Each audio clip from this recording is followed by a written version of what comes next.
Mute. Oh. Okay, let me get you all muted. And I will unmute Howard and Elliot. Okay, great. Unmute. Lovely.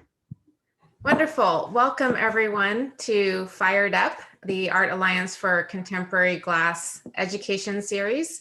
If you've missed any of our past editions, you can go to the Art Alliance's YouTube channel and you will find all of our past recordings there.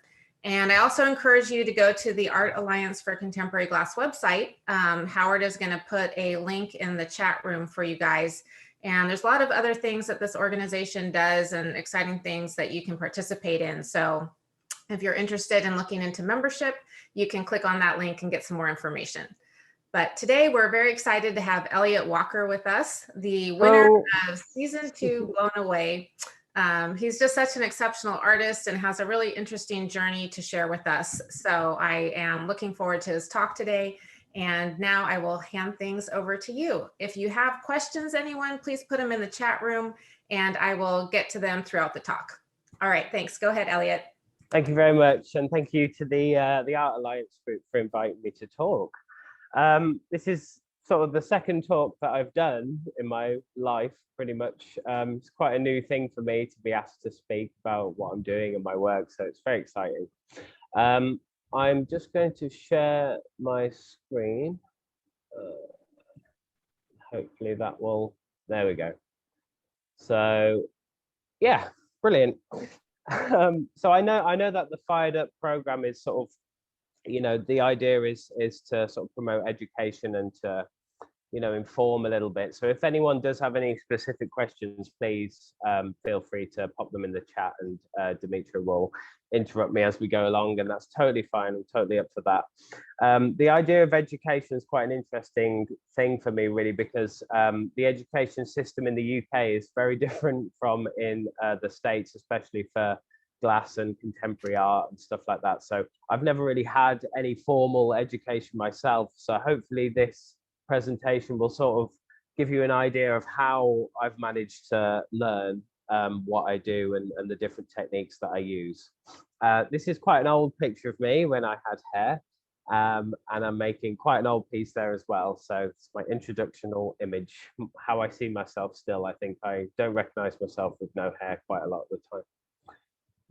So I'm just going to rattle through a little bit of my history, because I think, you know, a lot of people might know my name by now, but maybe not sort of where I've come from. So my first introduction to glass, I think, similar to a lot of people, was actually stained glass work. There's a long history of stained glass work in Europe and the sheet glass making itself, and that's how I first got into making glass, making with glass as a medium in general. So it's very accessible. I think a lot of people will find, especially at the lower level of the skill, you know, you can do it off a tabletop with a few basic tools. So I really got into this when I was at school, when I was doing my A-levels, which is, I guess, you know, the end of your sort of formal education and the start of your education where you choose what you're doing. So I was studying science and psychology during this time, but I needed an outlet for my sort of artistic tendencies. So I got into doing this stained glass. I've been painting before, and these are a couple of panels that I made while I was just after I finished my sixth form and went to university. So my first degree was actually nothing to do with the arts at all. I was studying psychology at a beautiful little university in North Wales, Bangor. Another very old, embarrassing photo there of me in my one and only robe, my degree robe or whatever, doing all the pomp and ceremony and stuff. So that's quite a funny picture. But it was a beautiful university, fantastic course, really great for studying psychology.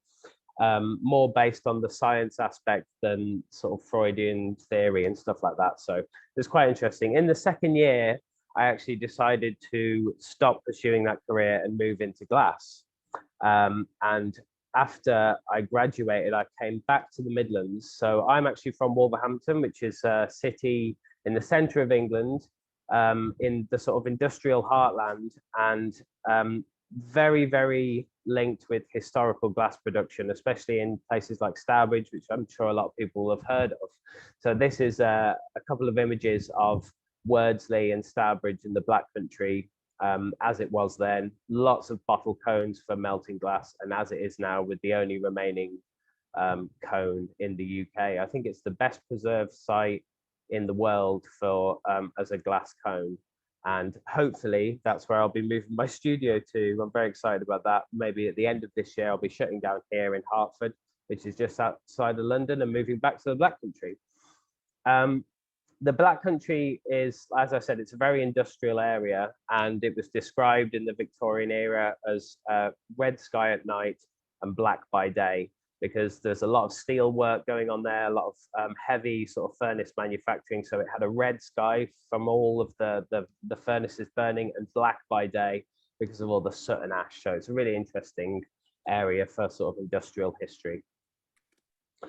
This is an image from inside the cone. So it's actually a museum now. It's one of our only glass, I think one of two glass museums in the UK.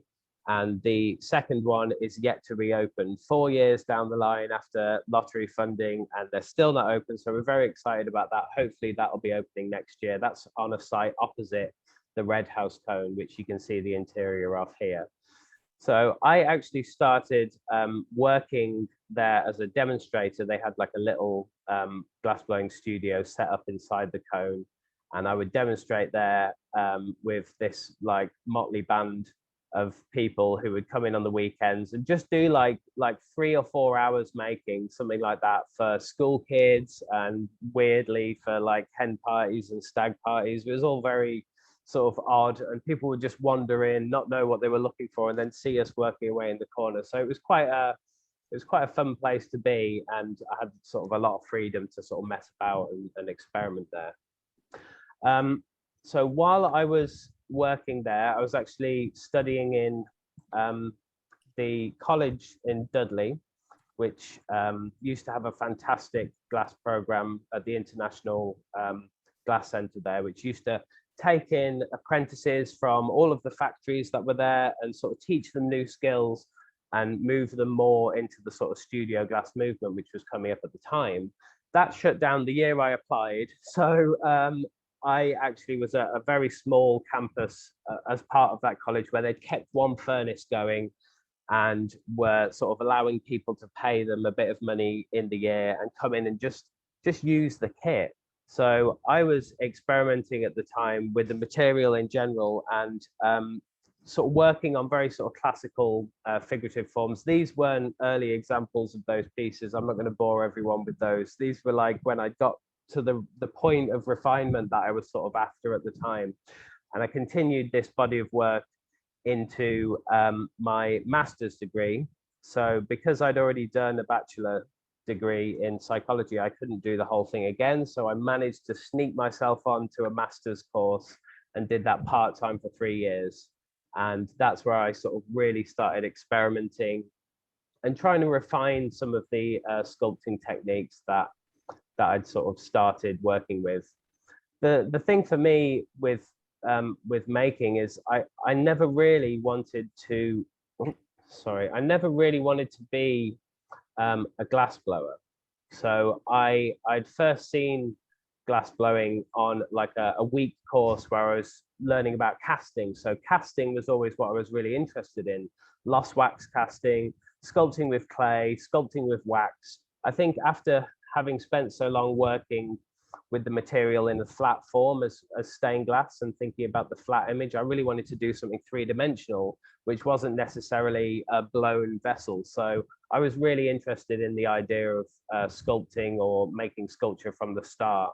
But the casting process itself never gelled with me. I'd like to think that I could go back to it now that I've matured slightly, but it never really took off for me, the idea of having to cover up the sculpture that you'd made and then rely on all these factors in the kiln for it to come out beautifully. I really need to see what I'm doing and sort of see the process and see the piece develop. So this Marcello sculpture, which is again very, very obviously traditional Italian-based technique of sculpting the form out of a mass of molten glass, pulling the arms out, putting in all the details. That was really how I sort of started my my process as a sculptor. Obviously, you know, you have to spend a long time learning how to do things right before you can do them wrong. I mean, it's a common phrase that. So I did, before this time, spend quite a lot of time making my wonky bowls, making my frilly plates, and making my sort of crummy vases and stuff to get to this point where I could understand the material enough to start moving into figurative sculpture. Over the next sort of 5 or 6 years, I was working on all these different series all at the same time. So still working with the solid sculpted glass, making these heads, these faces, these bisected orbs that were balanced on top of the heads, just sort of experimenting with different ideas, working a little bit with cane technique, and really starting to understand how cold processes can you know, elevate what you're doing and allow you to make more sort of complicated forms or even more subtle forms. So I was starting to get into surface patterning as well, surface decoration. So this here, this looks sort of like sandblasted. This is actually an acid dip, which they had at the studio I was working at. And you just sort of submerge the glass in there and it comes out with this beautiful sort of crystalline, frosted, cold sort of surface. So I was getting into the idea of surface decoration and then cutting open these forms to reveal some depth, reveal something going on the inside. So these pieces sort of developed into all these different ranges and ideas being experimented on, and finally arriving at this series here. So this series, I was really trying to sort of pare back the idea of the figure and use it as like a silhouette and almost like a window to again see the internal structures and start building up internal environments, which could be seen as with the figure as a sort of window into that. So this series I'm still actually following on to this day. So it's, you know, some of the series sort of carry on and get picked up later on as I sort of progress and move along.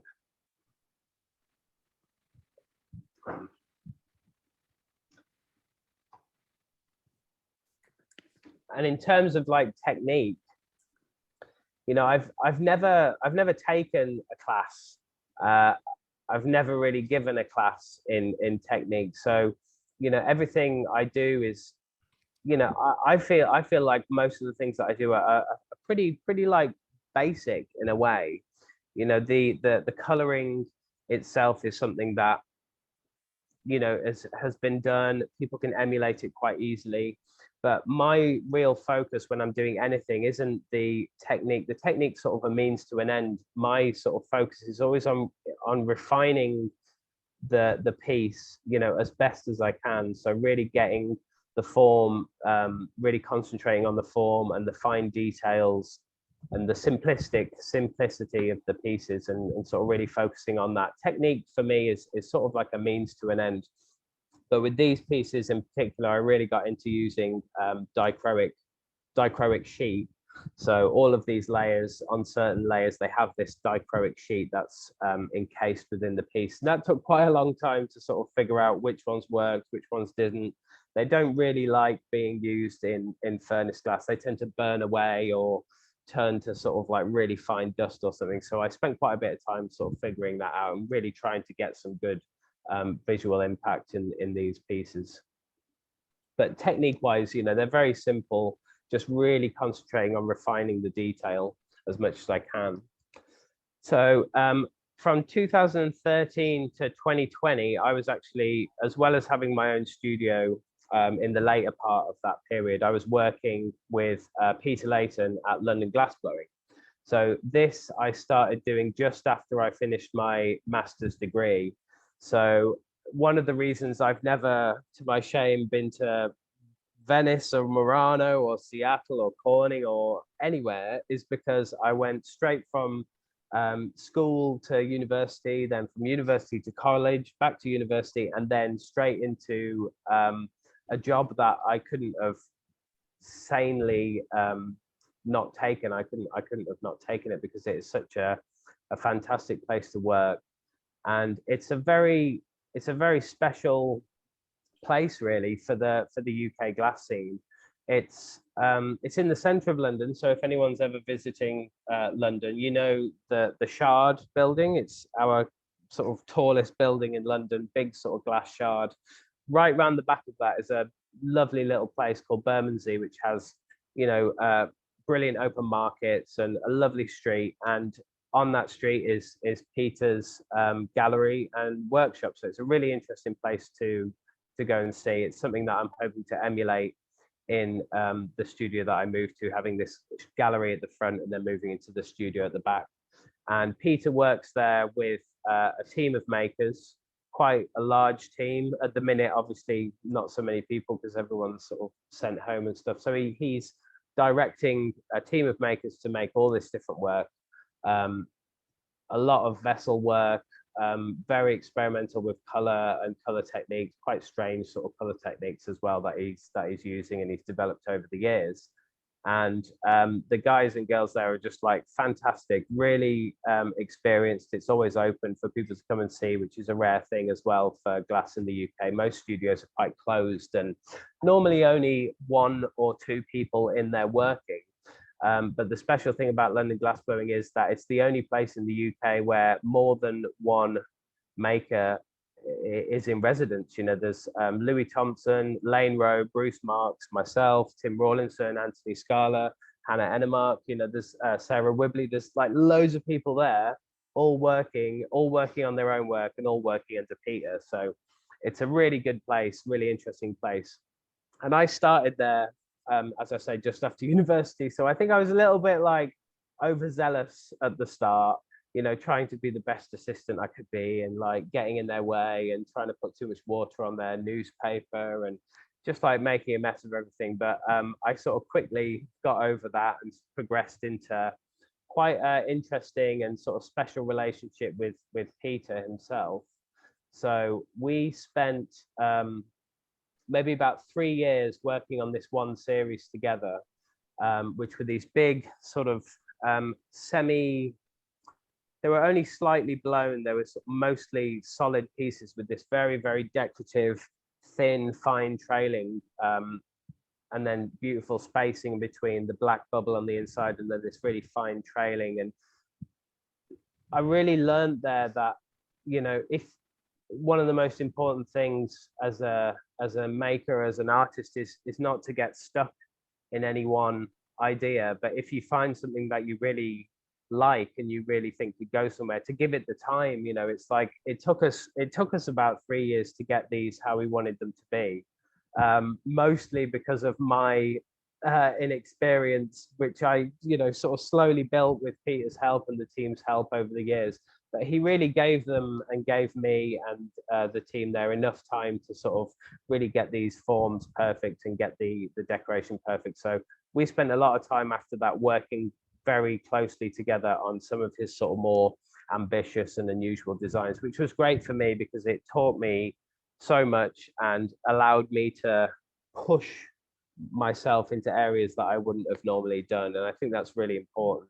You know, we were working with quite large forms as well, large scale, which is something that I hadn't really done very much before. So it also helps like build your control and your stamina, which is massively important when working with furnace glass particularly. It was at this time as well that I started working on what has been the sort of longest running series that I've ever made, and the sort of the thing which has brought together quite a lot of different themes that I've been thinking about and working on for quite some time. So this is some examples from my still life series of cut fruit and fish and meats and stuff like that. I think I can't really remember how this all started, but it feeds something to me, which I think I couldn't do without really. It's like I tend to get very sort of impatient with my own work. So if I make a piece, it'll often be the sort of one time that I do it in that way, and then I'm moving on to something else. And there's only so many times you can do that working within a certain genre or a certain series. But the still life format itself gives me so much scope to experiment with all different forms, all different techniques, all different color palettes, you know, and then working on the compositions as well is an extra element. So I'm never really investing all of my time and energy into a single piece, but I'm managing to use all these different techniques and sort of feed my love of variety to come up with a composition in the end, which I'm happy with. So it's often like a fairly sort of slow process. There's lots of different forms made, and then eventually they all get brought together into a single piece, which is something that I really like doing. And the idea of using glass in still life is as old as the format itself. You know, glass was used in the paintings to sort of demonstrate the skill of the painter. So I really wanted to sort of flip that on its head and use my skills as a glassmaker to sort of emulate different forms and materials and stuff. So yeah, I really got into that. And obviously cold working again is like quite a big part of this process.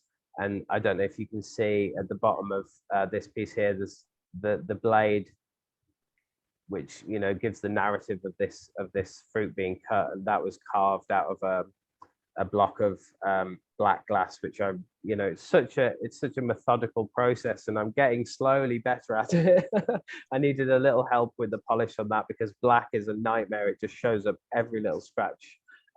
So, you know, working with different people has become quite an element in this series as well. There's a number of pieces that I've been making recently where I needed some very traditional cut crystal decoration put onto the piece, and that's something that I've never done before. And so very luckily there's a great wealth of glass engravers and glass cutters in this country who I can then send these pieces to have them add these sort of little bits of decoration. So that's been really good for me as well.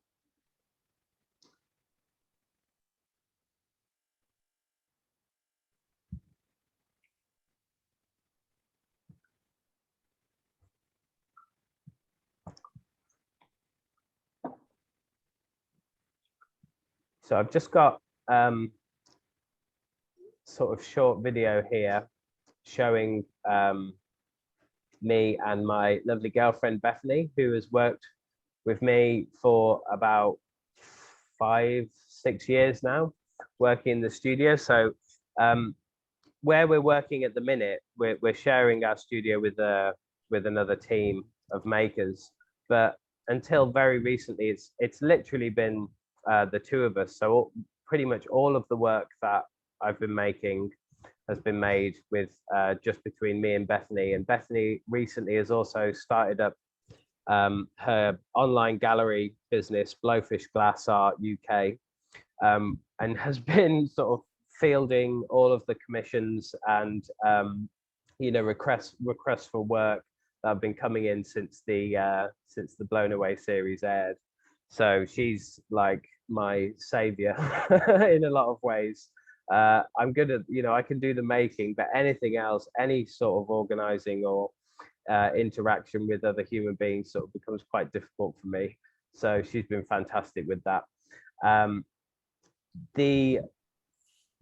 There's quite a lot to this video, but there's quite a few. I mean, this again is showing the sort of variety of forms that I've been making within the still life series, and it does give me that opportunity to make a vast array of different pieces and experiment with different colors and different patterns and stuff.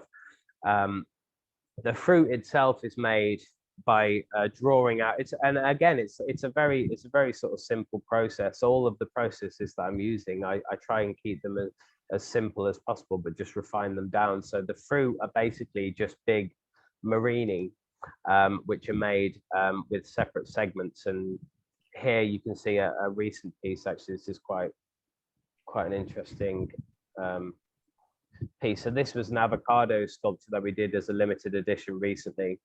And again, you know, really simple, but just trapping this bubble of air on the inside of the piece, and then eventually cutting the whole form open, and then trying to carve this stone to get it to fit into the bubble, which has sort of naturally made its own shape. That was a really sort of interesting process to go through.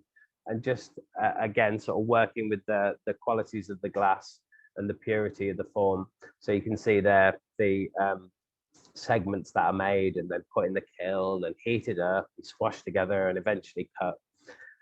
This idea of cutting open of the forms is, you know, it's always been there in my work. This is a very old piece, sort of like a porcelain figure with the top and tail taken off. And, you know, it's always been there in my work, the idea of looking through things, thinking about the internal structures and the insides of objects and contrasting that with the outside and the skins and stuff like that. So there's quite a lot of links. And then eventually, after a number of years, I sort of took the whole still life format to its limit. So you can see here there's like a whole you know, arrangement of objects and furniture.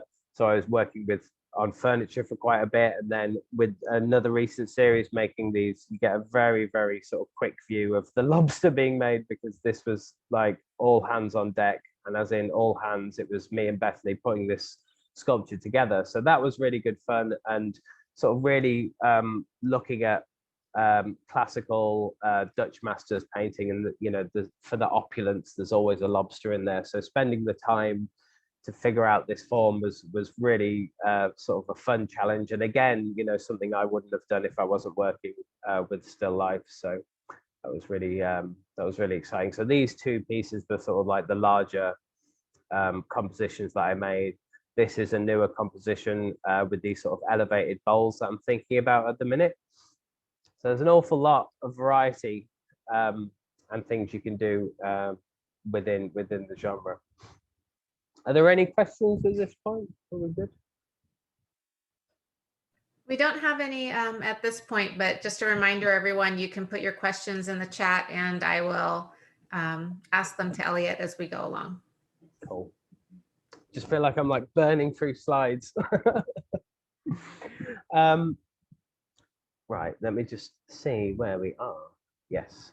So yeah, this is just the next few slides are going through the sort of end point of this series as it stands at the moment. So this is a triptych that I did for a show just after Blown Away came out. Well, it was actually set up on the day that Blown Away came out because of various delays and restrictions. So I'll sort of come to that in a little bit. But this was, you know, this triptych was like I like to sort of think of them as like a swan song for the whole thing, you know, and now I'll move on to another series, but I can't really seem to get away from it. Everything builds up and I have new ideas within this series. So I'm actually working on other pieces similar to these at the moment. But I think they were sort of very beautiful. And then this was the sort of genesis of that idea, working with these big compositions based on the Dutch masters painting Surf and Turf. The photography itself has always been really important to me since I started working in still life. It sort of brings it all the way around, brings it full circle for me. So the photographer that I work with, I've worked with him since I started making, really, Simon Brundle. He sort of specializes in glass photography, and getting this really beautiful sort of painterly light and, you know, changing the sculpture back into a 2D image. I think the images themselves are really lovely and just add that extra element to the piece. You know, we're never trying to do like a product photo or something. It's always the idea of turning the sculpture from an idea of still life all the way back into a 2D format. So the photography sessions are quite frustrating. So I'm often using clear glass on black with something horrendously garish like this dichroic PVC that I draped over the side. So there's always a lot to balance out in the photography, but he really enjoys it. He always does a fantastic job as well. We do have a couple questions, Elliot, that came in, so I'll just stop you there. One person would like to know, how tall are the silhouette pieces that you showed us earlier on? They range from they're around like 70 to 80 centimeters. I don't know what that is in inches, but you know, they're just short of a meter. There have been some which have been slightly smaller than that I've done recently, because our equipment isn't as big as it used to be. So but to downscale a little bit. But yeah, so they're quite sort of substantial pieces. And they're mounted up on these polished blocks as well, which really gives them more of a height. So yeah, you know, between 60 to 80 centimeters, something like that. Okay. And they're heavy as well. Yeah, because they're solid. Yeah. And in terms of someone's asking about your plans for a studio move. I believe you already moved, correct? Are you in your new space now? No. So I've done a lot. Well, we have actually recently moved, but we're always moving, it seems. So when I started in the studio we're in now, it was actually while I was still working at London Glassblowing, and the studio was based in King's Cross Station. So, you know, just sort of North Londonish, but King's Cross is a massive transport hub. So it was actually there, just down the road from that station. It was a really small space. The maker who was in there was working in the Czech Republic for 2 weeks every month. So we were in there for the 2 weeks he was away. So it was like a studio share. And that became sort of completely untenable within a year for us. You know, we were commuting into London, commuting out again, looking as if we were completely homeless by the time we'd finished in the hot shop, you know, rips in the clothes, sweat and dirt on the face, and in the train with all of these people in suits. So it just became a little bit difficult. So we moved out of the center of London to Hertford, which is a little town on the outskirts. And then we've been here for 2 years, and now we're planning move into like our own space. We're still sharing the space here. So this is now the big move into our own space, which is massively needed. Because we're sort of working out of a little corner at the moment, which I've got a little tour at the end, which you can have a look at, see the sort of space we're working in. Everything's very basic anyway, but we managed to make it work. So these are, you know, a couple of sort of more ambitious still life pieces. This is an installation from my Half-Life exhibition, which I had with Vessel Gallery, which is in Notting Hill. Another of the few galleries sort of specializing in contemporary glass in the UK. Really lovely place, quite small as it's in Notting Hill. You know, I think the gallery, you couldn't have a big gallery there working with glass, but it's a really lovely place, and they're great people, and they sort of let me loose in the gallery just to do whatever sort of mad projects I had in mind. And then these are like life-size pieces. So again, quite a lot of cold working. I don't mind gluing stuff. I think glue is one of the most fantastic inventions for glass that has ever been. You know, completely transparent, completely solid. Epoxy glues are just a lifesaver. So a lot of these pieces they're all bonded together with glue. I think I made maybe 5, and a couple of them have gone into private collections. No, I made 5, and a couple are in private collections. One of them's hopefully going to be in the new museum, but they're all still together. So glue is fantastic. It's wonderful. And someone was asking about the size on those. You said they're life size, correct? Yeah. So they're like the installation was like it was supposed to be like a child, like a kid's sort of high chair, and then the table. So they're sort of life size for a child's chair. I think the uranium piece is maybe meter 10, something like that. Okay. And in the previous slides where you were showing the still lifes on the table, We had some questions regarding the fabric. Is that glass or is that No, regular? so that is it's a, PVC, a like a holographic PVC, which I was working with for these, and it comes in like a roll. It's really rigid, and but you can sort of heat mold it. So I was actually, I got the sheet, and to get something like natural and flowing, I held it in front of the glory hole until it went soft, and then just sort of lobbed it over the top of this piece of concrete to get it to drape nicely, which was really like, it was really fun process. And um it's really hard to keep them in that form afterwards, so I had to like build a block to ship them with and stuff like that. But yeah, Right. it was just a mad material, really. I mean, again, the idea of using glass, I'm sure you could, I'm sure someone could, if they had a huge kiln and knew how to use it. But you know, that's not in my skill set, really. So I quite enjoyed working with this PVC, and it would have been so delicate. You know, it's delicate enough as it is. So I Yeah. went with something more fabricy. And again, with the chairs, what kind of glue did you use for that, and where would one order it? So with these, I actually used, it's off the shelf. It's an Araldite crystal epoxy. So for most of the bonds, I've used this Araldite crystal, so it stays clear forever. You don't need, like with UV, especially with sort of furnace work, UV, you've never got that perfect flat to flat. So the epoxy actually fills in the gaps as needed.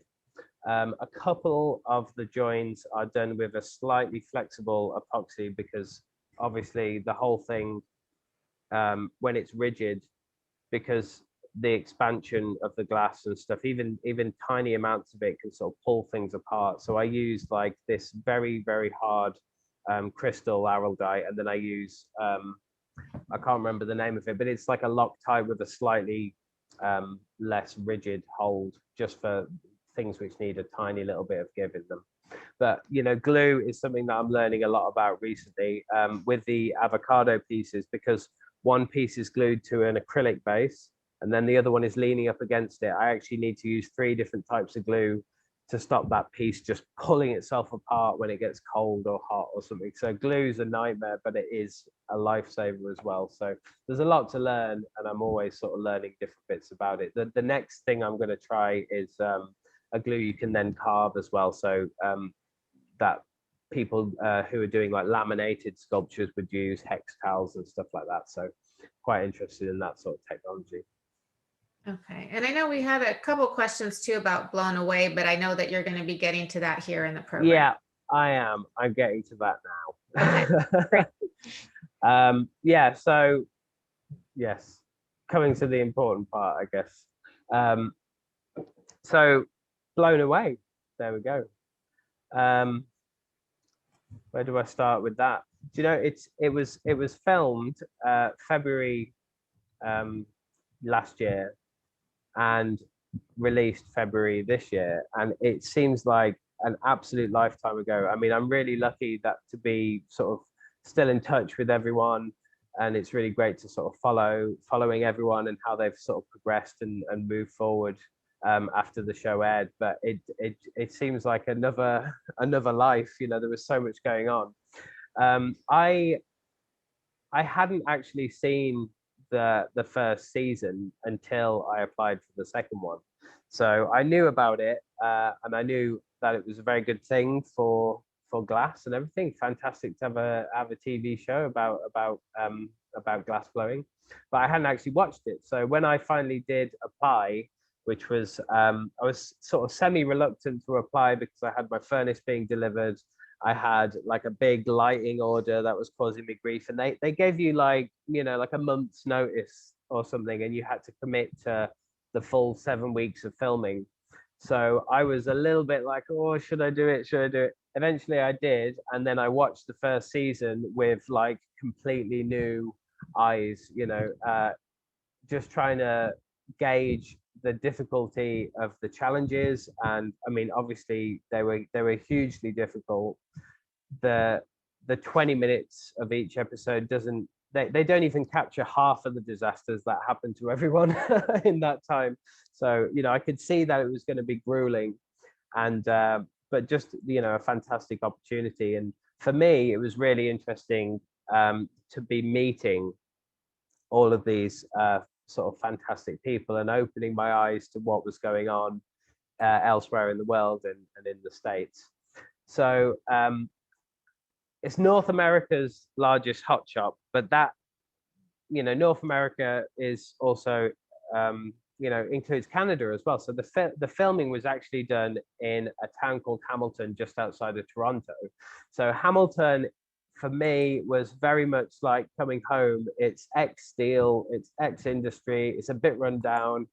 There's lots of warehouses about, so it felt very much like the Midlands, the Black Country to me. So yeah, it was quite an interesting place to fly into. I thought we'd be able to see, you know, the skyline of Toronto or something like that from our hotel room, but it wasn't anything as glamorous as that.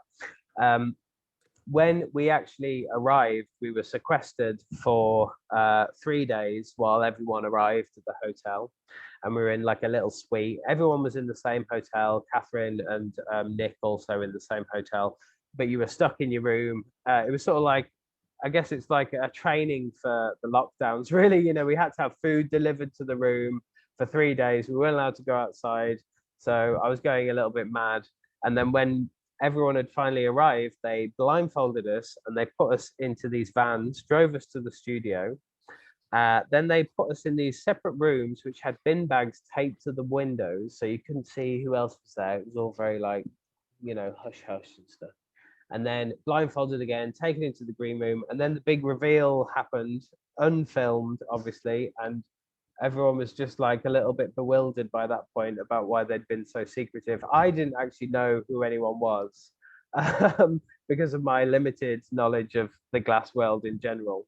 But a couple of people there had worked together. Now and Tegan had worked together quite a lot, and you know, everyone was chatting. So it was like quite an interesting way to begin.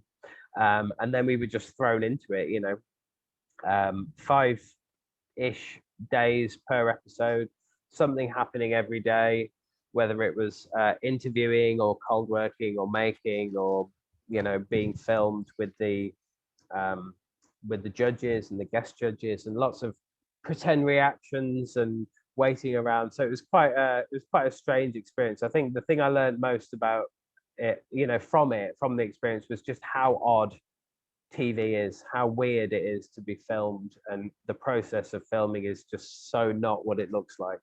So that was a bit of an eye-opener for me. But again, most fantastic people there.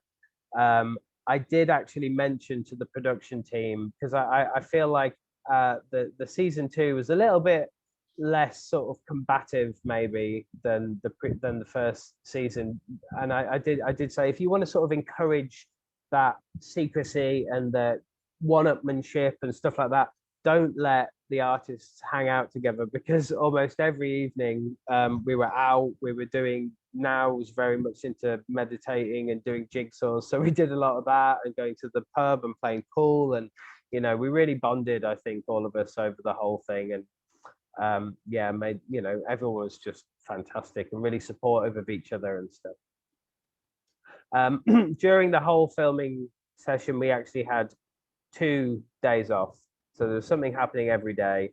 But in the 7 weeks, we had 2 days of downtime where me and Andy Cavell went to the Sea Life Centre, because couldn't think of anything else to do, and we went up the tower.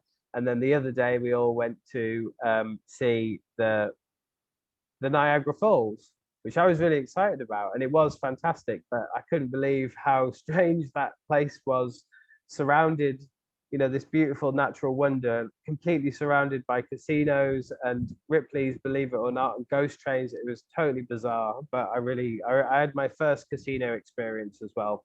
I went in, doubled my $20, and then lost it all on a roulette wheel. So I was quite pleased with that outcome. And this, just like for interest, this was as I started getting further in the show, obviously there was a lot of waiting around and stuff. So I bought like a really cheap guitar and everyone started signing it. And so I've got this really nice sort of memento with everyone's signature on. Deborah actually, when she came in to do her bit of judging, we weren't really allowed to speak to any of the guest judges, you know, and you know, disappointingly for me, I wasn't able to like speak to Catherine because she's like a big influence on what I'm doing and really, you know, admire her work. But we were very much segregated. So the fact that I managed to like just get Deborah on a hook and drag her and get her to sign this thing before she whizzed off was really nice.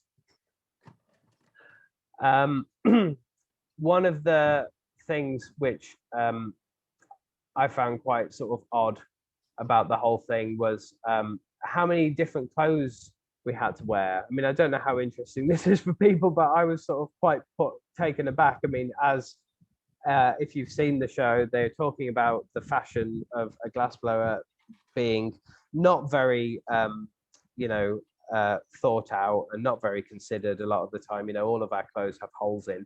I owned about 4 shirts, but as you get along in the season, you know, you can't wear the same thing twice. So there was lots of trips to the shops and buying new clothes and having to get them cleared by the production team. And I think I actually bought a pair of yellow shoes for one of the episodes because my partner, Bethany, who does actually a very good job of dressing me, wasn't there. And I knew she would never let me buy yellow shoes. So I got away with that and bought myself some yellow kicks that I haven't worn since for obvious reasons. And another sort of little interesting thing, when they did the fashion episode, if people can remember, my piece was actually displayed on a plinth like this. But the original way it was supposed to be displayed was hanging like this. So I got all these holes in it perfectly, so that if you stood behind it, it looked like your face was under the hat and then the tie was where the tie was supposed to be. But there was a little bit of controversy within that bit of filming where I'd noticed like a very, very small fracture going down the side of the hat after I'd put it together. And I'd heard some horror stories about the previous season where something had been glued together and hung from the ceiling, and literally 30 seconds after they filmed the beauty shots of that piece, the whole thing fell apart. So I was like, you know, the biggest dread was your piece falls apart while they're filming it, and they put that in the show. So that's obviously not what you want to happen. So I sort of quickly took it down and then tried to like dot a bit of glue in, but they were as strict with the time for the cold working and the installation as they were with the time for the making. So a few of the people got involved. I was very roundly told off and told that I wasn't allowed to do that. And so unfortunately the piece couldn't be displayed as I wanted it, but I think it's all right because it's all fair and the rules were followed according to the letter. So that's fine. I'm totally fine with it, but it did look good like that. And I'm looking forward to remaking it as intended. So this is a little...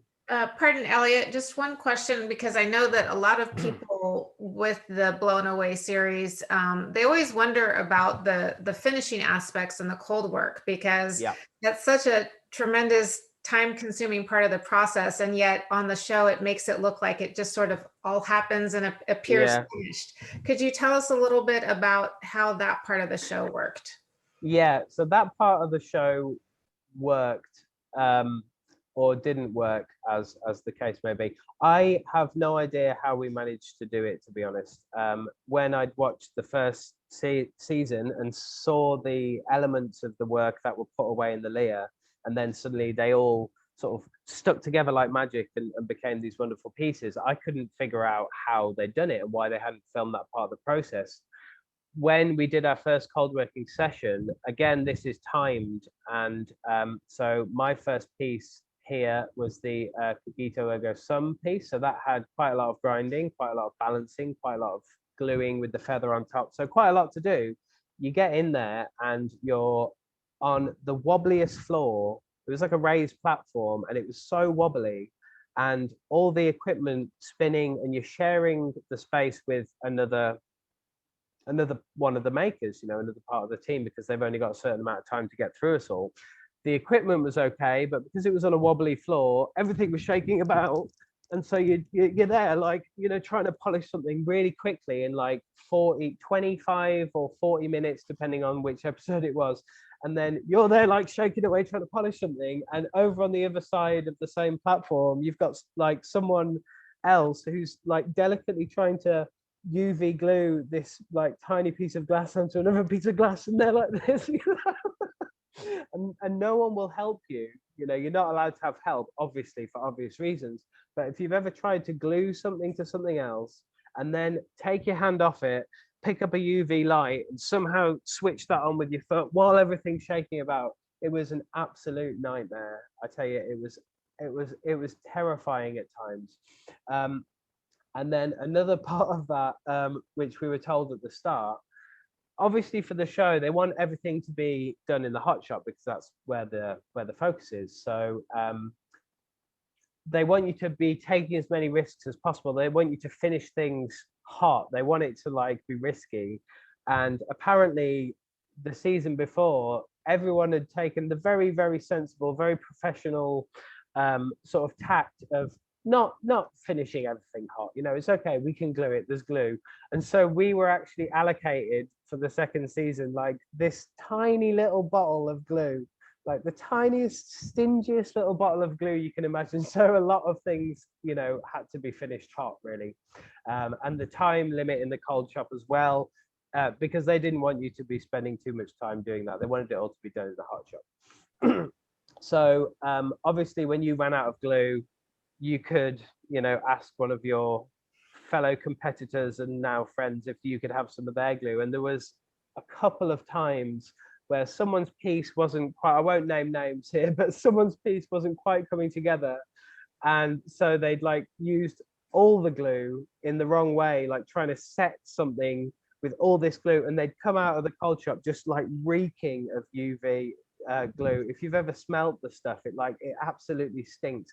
And they'd get in the back to the hotel and you just sort of, oh God, in the cold shop, yeah, did it go all right? And they're covered in like half like dried UV.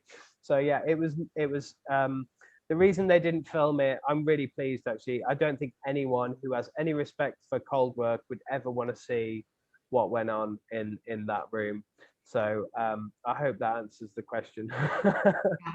Well, and when we see the contestants completing the challenges, are we really seeing everything in real time, or they kind of make you go back and redo, you know, go to the furnace again, take another heat, say that again? Is there that kind of thing, or is it very much in real time? The everything from the everything after the designing, the drawing part is completely real time.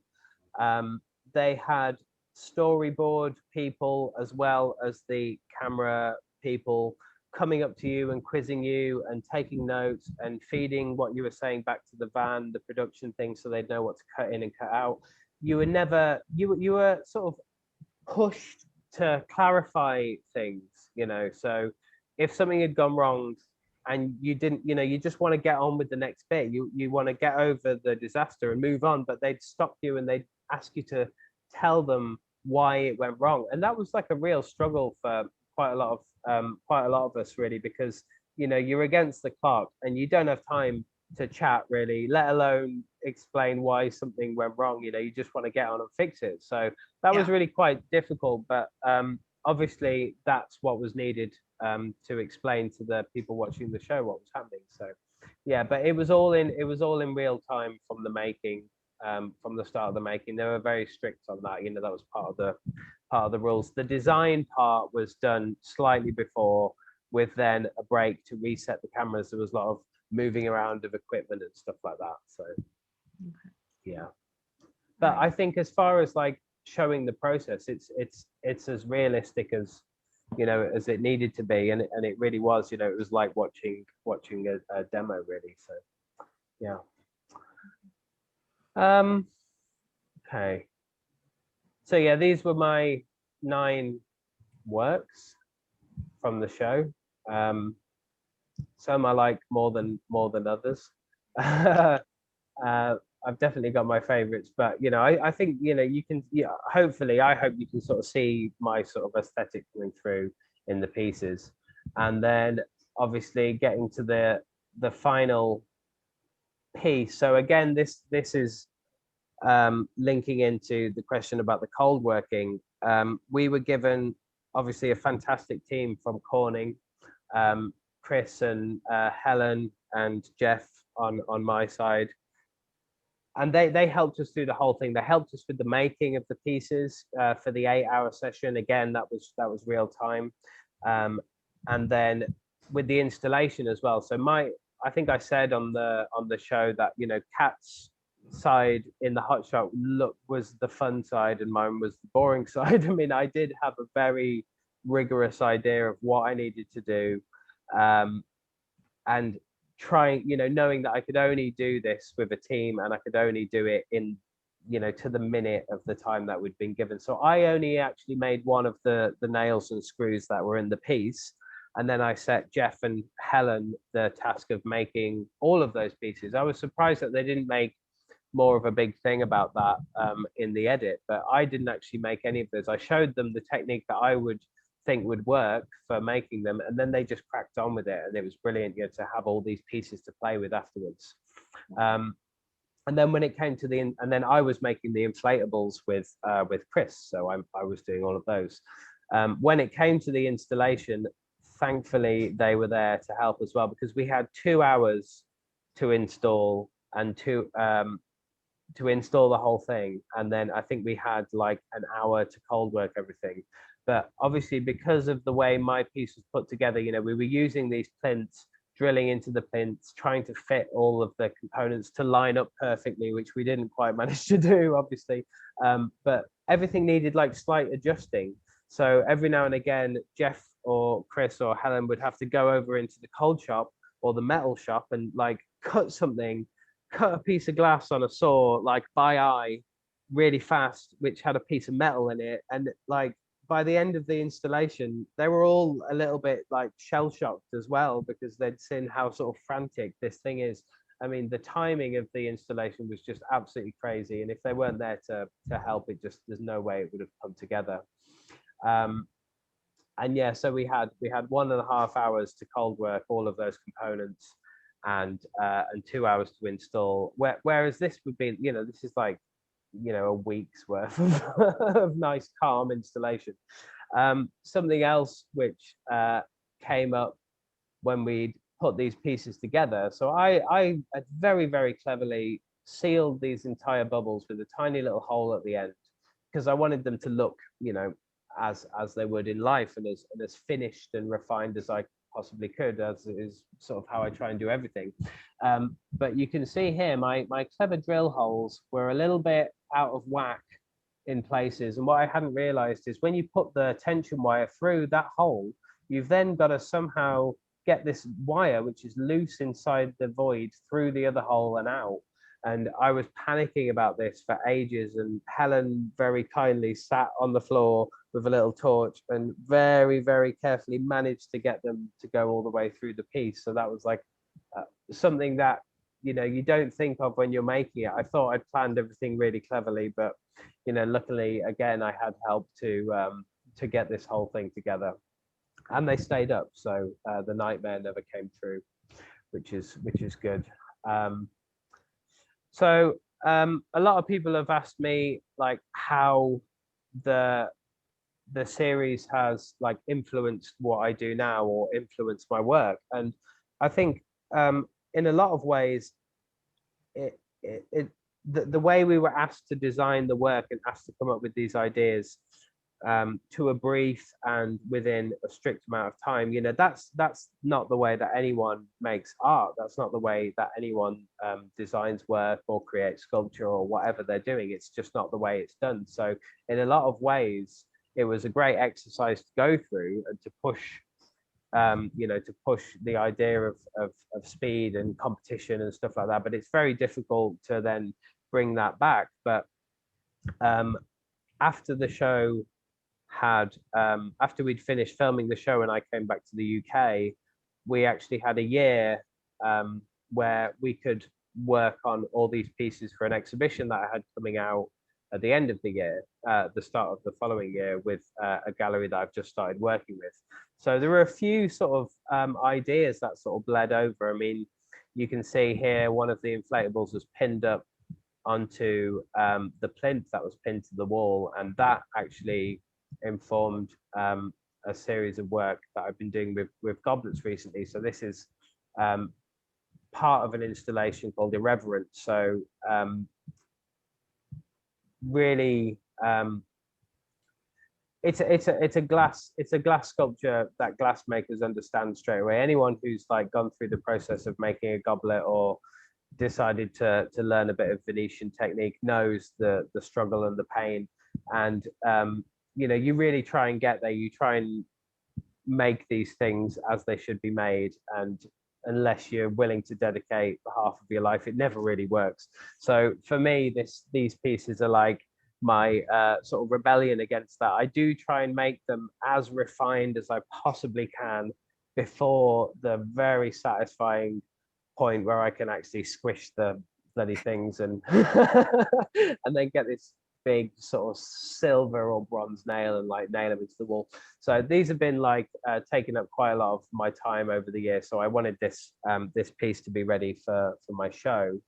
And I'd never done a lot of goblet work before. So me and Bethany again spent maybe 3 months learning the techniques, refining it down, and just, you know, getting on each other's nerves massively. It's hugely frustrating doing this process, but we got there in the end, and we're getting sort of slightly smoother at them now. And then again, this led on to another sort of small collection of these goblets with the Retticello pattern crushed under the weight of these concrete or metal blocks. Again, sort of looking into that idea.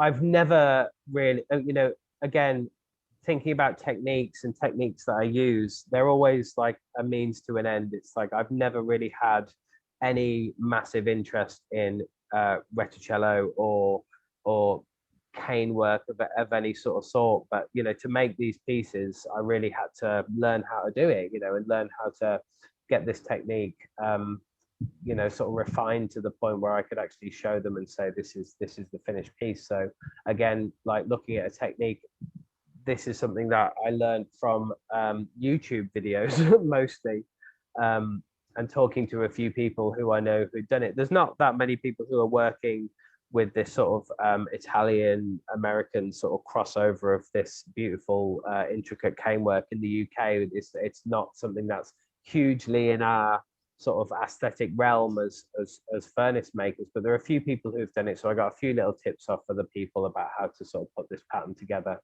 And again, you know, working it into a sculpture rather than looking at the pattern as a finished object, as a finished aim or thing. And then again, sort of from these inflatables, these simple color inflatables, I started working on this other series of these engorged fruits and vegetables raised up on these pedestals. So this was part of that exhibition I had as well. So there are a lot of different ideas. You can see these pieces, and then the goblet pieces behind on the wall.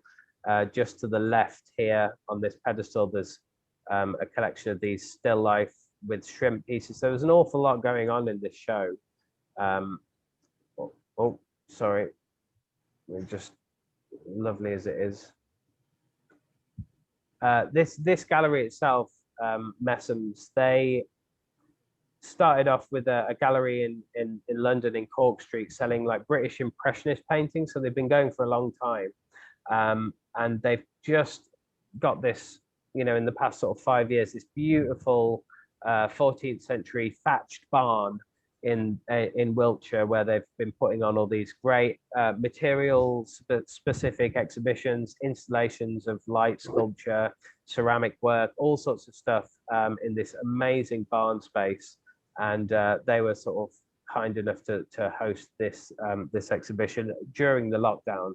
So this was the show that we were setting up the day that Blown Away aired. So I was actually driving down with a van full of, like, you know, months worth of work in the back of my van, using my phone to navigate with, and it was ping ping ping ping ping ping ping, you know, constantly going off, because obviously we weren't allowed to tell anyone.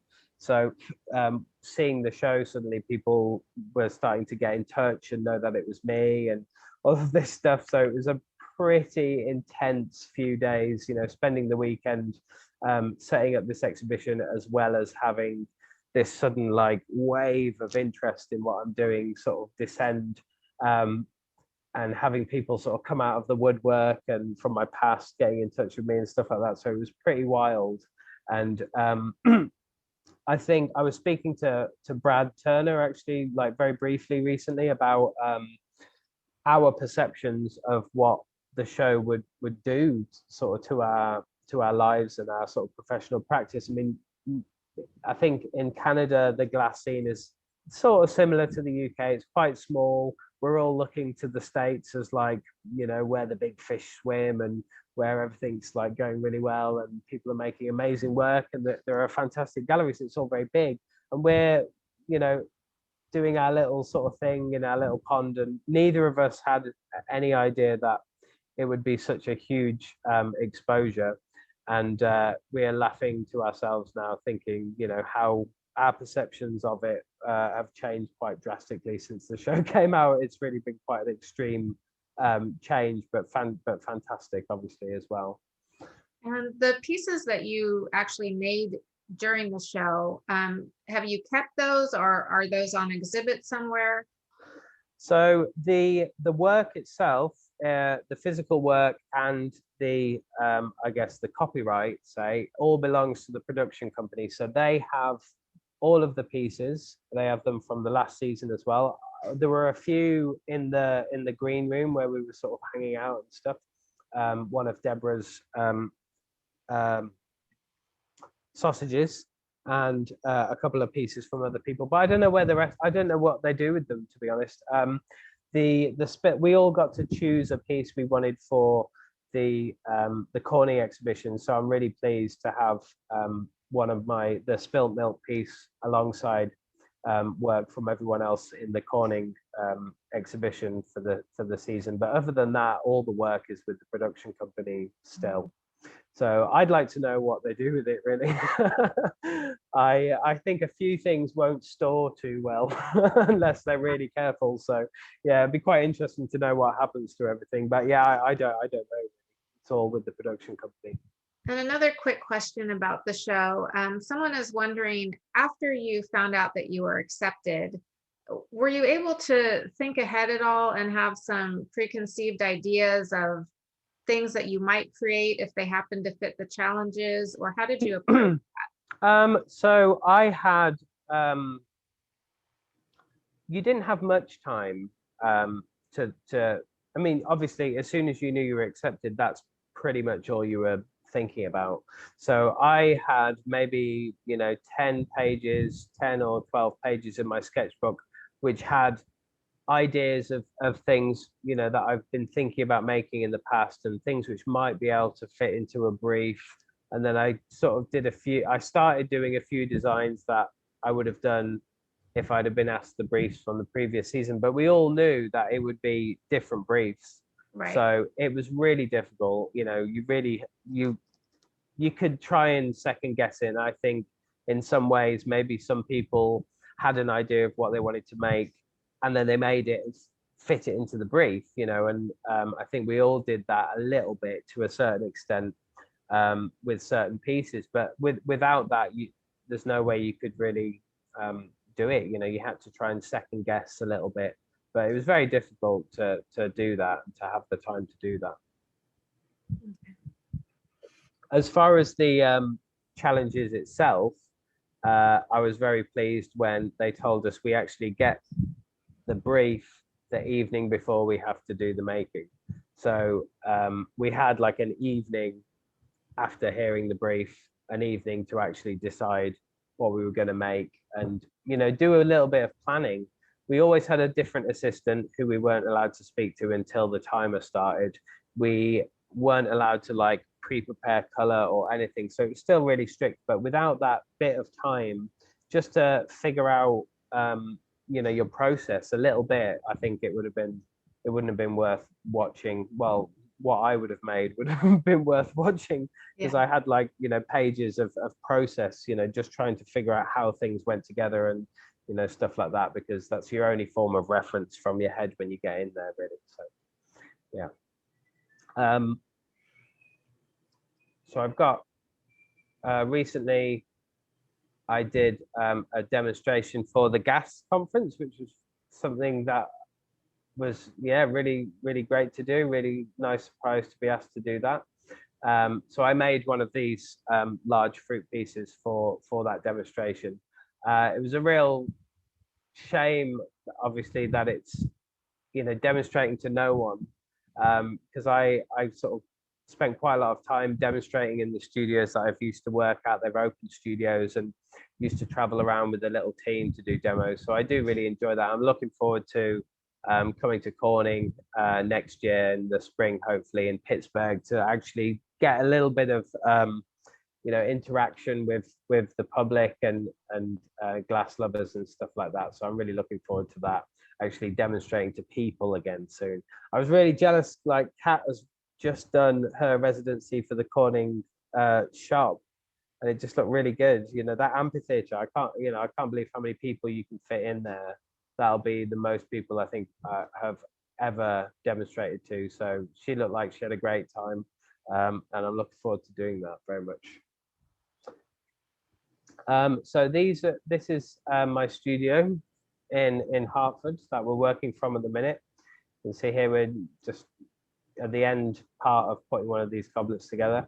And this is Bethany Wood, who is my partner in all things and in the studio and everything. And Bethany has recently set up the Blowfish Glass site, which is sort of selling my work and her own work and work of other sort of great makers and artists from the UK. So she's been spending the year sort of setting that website up ready for the show airing. And finally, I have a little tour just so you can get an idea of where we are. This I filmed earlier today. It's massively hot today. It was my last day actually working in the studio before a show I've got with Messams again being installed the start of next week. So this is where I'm sitting at the minute, and I'm actually surrounded by all these different sort of partly finished, just mirrored, so the lacquer is still drying on all of these pieces, and I'm just doing the final sort of final think and arrangement of all these different components of these pieces ready for the show. So I've been working a lot with these mirrored forms at the minute. Very technical process of mirroring, which I thankfully don't do myself. I send them to a company to do that. It's always a little bit terrifying dropping off these big delicate pieces to be shaken full of silver or however they do it. And this is a piece that I've finished yesterday, which just needs a final clean and ready to be packed and sent to the show. So you can see I'm sort of taking up all these different tables and stuff, trying to eke out as much space as I can. Well, this was the piece that I was talking about, the still life piece where I had the cutting put into it. So this is based on the sort of spilt milk piece, but it's for a whiskey lover. So I'm using this sort of bourbon coloring, and it's like a lovely arrangement of 2 cups, one of them on its side, and then a little puddle of bourbon with a couple of ice cubes in there. This piece itself is going to be a smaller version of the bleach works that I've done. So this box here will be concrete in the end, and then the dichroic film will go underneath the glass. And we've just made these beautiful sort of goblets that will go, a beautiful sort of decorative goblet that will go with the fish and a shell as well. But I might change that arrangement, I'm not sure yet. So I'm still in the process of working that out. This is my tiny little other workspace where I have to do things mostly. So shelves packed full of compositions which are in the process of going out. This is the Mr. Noteworthy project that we've got on at the minute. So doing these tiny little miniatures, little lampwork miniatures, which have got completely out of hand. And now I'm having cast bronze telescopes with little gems set into them. And then the arms have been cast, and my friend has made these pencils out of little Allen keys and welded them on. So they're all becoming, it's all becoming a little, they were supposed to be like quick, little, simple, fun pieces, but they're getting a little bit out of hand. I find it quite hard to get rid of stuff or smash stuff up, which isn't quite perfect. So there's a lot of shelves full of all tests and little bits which haven't quite gone right, but I can't bear to get rid of. And then finished sculptures, which should be packed away nicely, just sitting in amongst broken bottles and all sorts of stuff. So yeah, I'm looking forward to having a bit more space to sort of spread out. And that is all my slides. Great. Thank you so much, Elliot. It was you. really wonderful to have you. You're just such an incredibly diverse and creative artist. And of course, being able to hear a little bit too about your experience on Blown Away was really special as well. So thank you for sharing that with us. You're welcome. Thank you for joining us. And again, don't forget to check out the Art Alliance for Contemporary Glass YouTube channel. This recording will be up there. So if any of your friends missed it and you want to pass along that link, please go ahead and do so. All right. Thank everyone. Thank you. Thank you. Thank you, Elliot. It was great. Pleasure.